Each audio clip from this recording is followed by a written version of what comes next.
दोस्तों नमस्कार। आईएएस हिंदी के इस प्लेटफॉर्म पर आप सभी लोगों का स्वागत है। हम लोग 70वीं बीपीएससी के लिए एमसीक्यू सेट लगा रहे थे, जिसके अंतर्गत 20 क्वेश्चन हम लोग डेली देख रहे थे और उसमें जो विस्तार से जानने की आवश्यकता होती थी उसके बारे में भी हम लोग जान रहे थे। अब अभी तक ऑफिशियल कैलेंडर के अनुसार ये दिया गया है कि 70वीं बीपीएससी का एग्ज़ाम 30 सितंबर को होने वाला है, ठीक है। लेकिन अभी पता चला है कि ये पेपर आगे भी बढ़ सकता है। और ये पेपर आगे क्यों बढ़ेगा, तो रिजर्वेशन के मुद्दे को लेकर बिहार सरकार सुप्रीम कोर्ट में गई हुई है। यदि वो फैसला 15 अगस्त तक नहीं आ पाता है तो फिर ये डेट आगे बढ़ जाएगा। लेकिन अभी वो फैसला आएगा या नहीं आएगा ये तय नहीं है। बीपीएससी के चेयरमैन के द्वारा कहा गया है कि यदि 15 अगस्त तक सारे फैसले आ जाते हैं रिजर्वेशन से संबंधित तो फिर एग्ज़ाम सही समय पे ले लिया जाएगा। तो हम लोगों को 30 सितंबर को ही मानकर अपने तैयारी को आगे करते रहना चाहिए। आइए हम लोग पहले प्रश्न को देखते हैं। राजनीति के निदेशक तत्व को भारतीय संविधान में शामिल किए जाने का उद्देश्य है। तो क्या उद्देश्य है ये? सामाजिक और आर्थिक प्रजातंत्र या लोकतंत्र की स्थापना करना। राजनीति निदेशक तत्व डीपीएसपी के बारे में भाग 4 और अनुच्छेद 36 से लेकर 51 तक कहा गया है, ठीक है। ये इतनी बातें हम लोगों को ध्यान में रखनी है। आइए अगले प्रश्न को देखते हैं। भारतीय संविधान में समानता का अधिकार 5 अनुच्छेदों द्वारा प्रदान किया गया है। जो है वो 5 अनुच्छेद जो है वो अनुच्छेद 14 से 18 है। समानता का अधिकार जो है वो मौलिक अधिकार है, ठीक है। मौलिक अधिकार के बारे में भारत के संविधान में भाग 3 में और अनुच्छेद 12 से 35 तक में कहा गया है, ठीक है। जिसमें से समानता के अधिकार के बारे में अनुच्छेद 14 से 18 के बीच में कहा गया है। जिसमें अनुच्छेद 14 में क्या कहा गया है, तो अनुच्छेद 14 में कहा गया है विधि के समक्ष समानता एवं विधियों का समान संरक्षण। विधियों का समान संरक्षण, ये ध्यान में रखिएगा आप लोग। लूसेंट में जो है ना सीधे विधि के समक्ष समानता लिखकर लोग आगे बढ़ जाते हैं। यहाँ हमें ये ध्यान में रखना है कि विधि के समक्ष समानता जो है ये लिया गया है ब्रिटेन से, और विधियों का समान संरक्षण ये कहाँ से लिया गया है, तो ये अमेरिका से लिया गया है, ठीक है। अनुच्छेद 15 में क्या कहा गया है, तो अनुच्छेद 15 में कहा गया है कि धर्म, मूल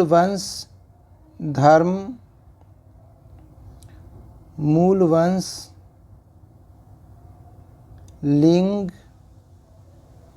जन्म स्थान के आधार पर कोई भेद नहीं किया जाएगा। ऐसे ही अनुच्छेद 16 में लोक नियोजन के विषय में अवसर की समानता के बारे में कहा गया है, जबकि अनुच्छेद 17 में अस्पृश्यता के अंत की बात और अनुच्छेद 18 में उपाधियों के अंत की बात कही गई है, ठीक है। तो इसीलिए यहाँ पे हमारा उत्तर जो है वो बी हो जाएगा। आइए अगले प्रश्न को देखते हैं। अगला प्रश्न क्या है? निम्नलिखित में से किस एक अधिकार को डॉक्टर बी.आर. अम्बेडकर के द्वारा संविधान का आत्मा कहा गया है? तो ये संवैधानिक उपचार का अधिकार को कहा गया है, जिसके बारे में अनुच्छेद 32 में कहा गया है। बी.आर. अम्बेडकर ने अनुच्छेद 32 के तहत संवैधानिक उपचारों के अधिकार को संविधान का आत्मा कहा। क्यों? क्योंकि अनुच्छेद 32 के अंतर्गत यह कहा गया है कि मूल अधिकारों के संरक्षण का अधिकार जो है वो भी स्वयं मूल अधिकार होगा, ठीक है। और इसके अंतर्गत अनुच्छेद 32 के अंतर्गत किसी भी व्यक्ति के मूल अधिकार का हनन होता है तो वो सीधे सर्वोच्च न्यायालय में जा सकता है, ठीक है। आइए अगले प्रश्न को देखते हैं। निम्न विधेयकों में से किस एक को भारतीय संसद के दोनों सदनों द्वारा अलग अलग विशेष बहुमत से पारित होना आवश्यक है?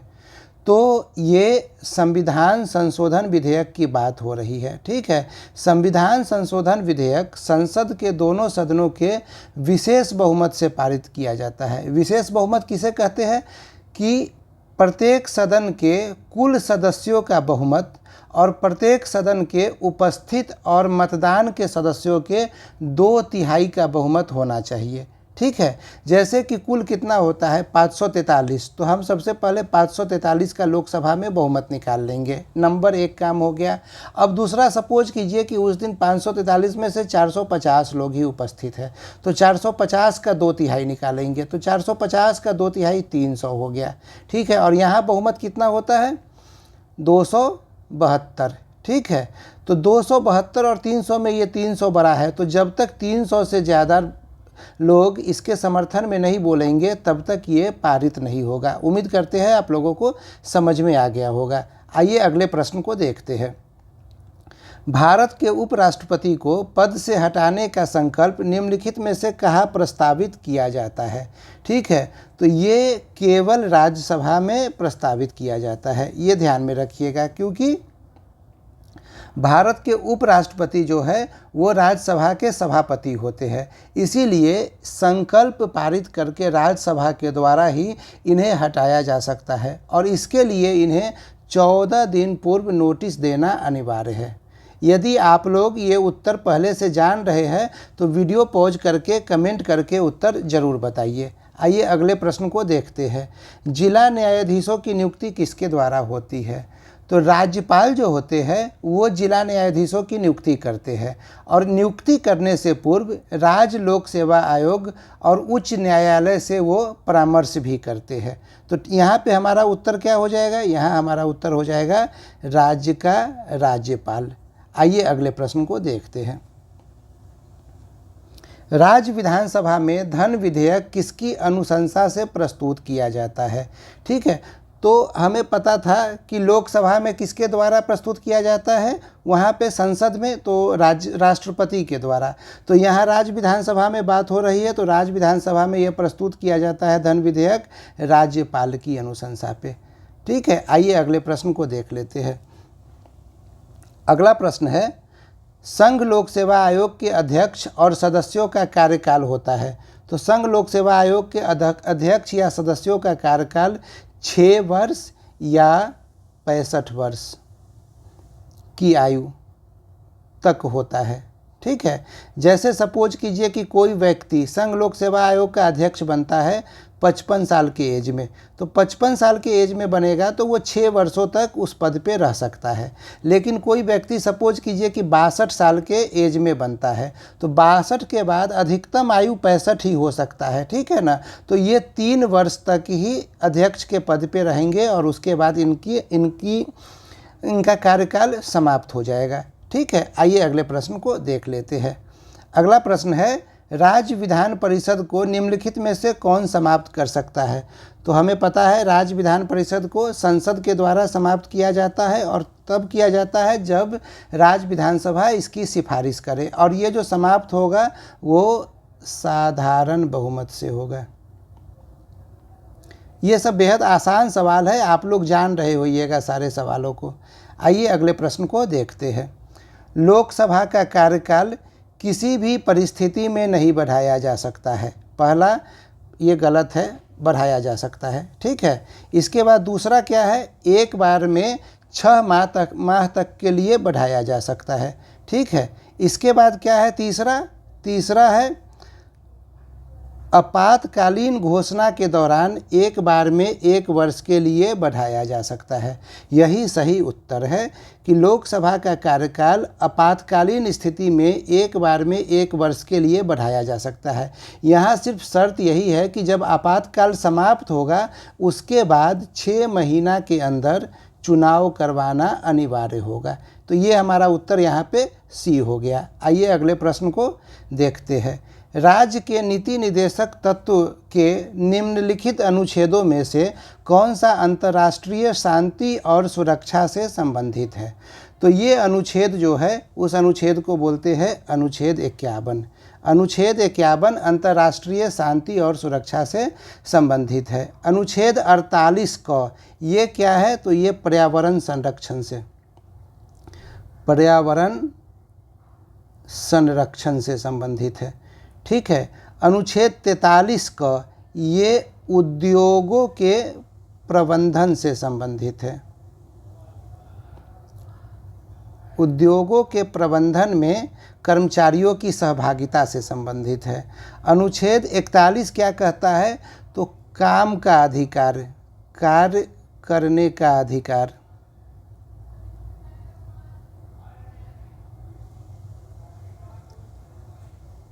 शिक्षा का अधिकार।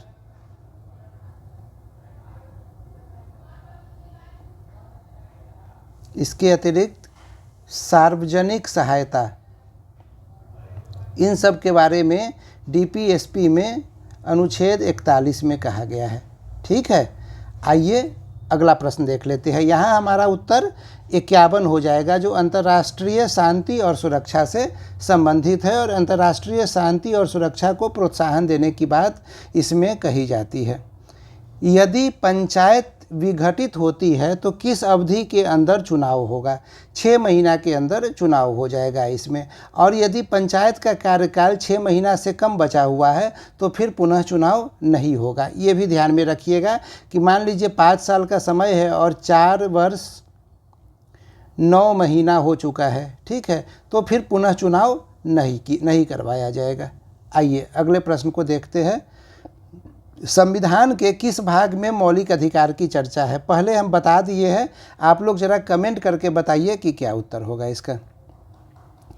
अगला सवाल है, भारत के संविधान का कौन सा भाग कल्याणकारी राज्य के आदर्श की घोषणा करता है?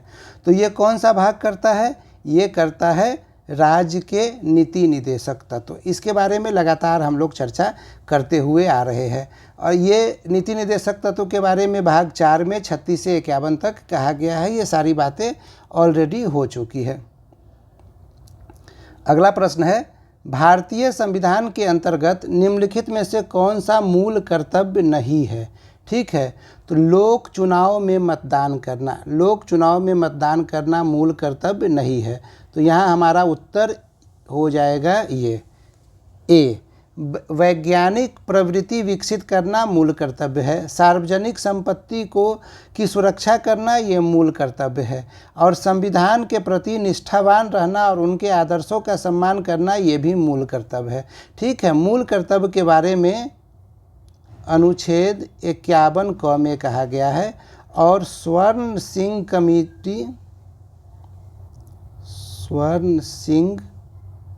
कमेटी के रिकमेंडेशन पे मूल अधिकार को लाया गया था।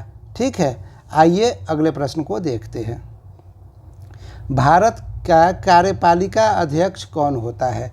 तो राष्ट्रपति भारत के कार्यपालिका अध्यक्ष होता है और भारत सरकार के सभी शासन संबंधी कार्य राष्ट्रपति के नाम पर ही किया जाता है। तो यहाँ उत्तर हमारा हो गया ए। अगला प्रश्न देखते हैं, भारत का राष्ट्रपति अपना त्यागपत्र किसको संबोधित करके देता है? तो भारत का राष्ट्रपति अपना त्यागपत्र उपराष्ट्रपति को देगा। ठीक है, ये ध्यान में रखिएगा आप लोग। आइए अगले प्रश्न को देख लेते हैं। भारत के राष्ट्रपति पर महाभियोग चलाने के लिए कम से कम कितने दिन पूर्व की सूचना आवश्यक है? तो ये 14 दिन पूर्व सूचना देना आवश्यक है और इस महाभियोग के बारे में अनुच्छेद 61 में कहा गया है। ठीक है, आइए अगले प्रश्न को देखते हैं। राज्यसभा का सभापति कौन होता है? भारत का उपराष्ट्रपति राज्यसभा का पदेन सभापति होता है और वो राज्यसभा के सभापति के रूप में ही कार्य करता है। तो उत्तर हमारा हो गया बी। आइए अगले प्रश्न को देख लेते हैं। निम्नलिखित में से किसे संसद को संबोधित करने का अधिकार प्राप्त है? तो इसका उत्तर ए है। भारत के महान्यायवादी को संसद को संबोधित करने का अधिकार है। भारत के महान्यायवादी के बारे में अनुच्छेद 76 में कहा गया है और भारत के महान्यायवादी के पद की व्यवस्था संविधान के अंतर्गत अनुच्छेद 76 के तहत ही की गई है। यह जो पद है यह देश का सर्वोच्च कानूनी अधिकारी का पद है। ठीक है, और भारत के महान्यायवादी को संसद के दोनों सदनों में बोलने या उनके कार्यवाही में भाग लेने का अधिकार है। ठीक है, उन्हें संसद के दोनों सदनों के संयुक्त बैठक में भी मताधिकार के बगैर भाग लेने का अधिकार है। मतलब ये ध्यान में रखिएगा आप लोग कि मताधिकार का अधिकार इन्हें नहीं है संसद में, इसके अतिरिक्त सारे अधिकार इनके पास है। ये बैठक में हिस्सा भी ले सकते हैं और बोल भी सकते हैं। ठीक है ना। तो ये हो गया हमारा आज का 20 प्रश्न। उम्मीद करते हैं कि आप लोगों को इसमें से सारे प्रश्न पहले से आ रहे होंगे। ठीक है, चलिए अगले वीडियो में फिर 20 प्रश्नों के साथ हम लोग मिलते हैं। धन्यवाद।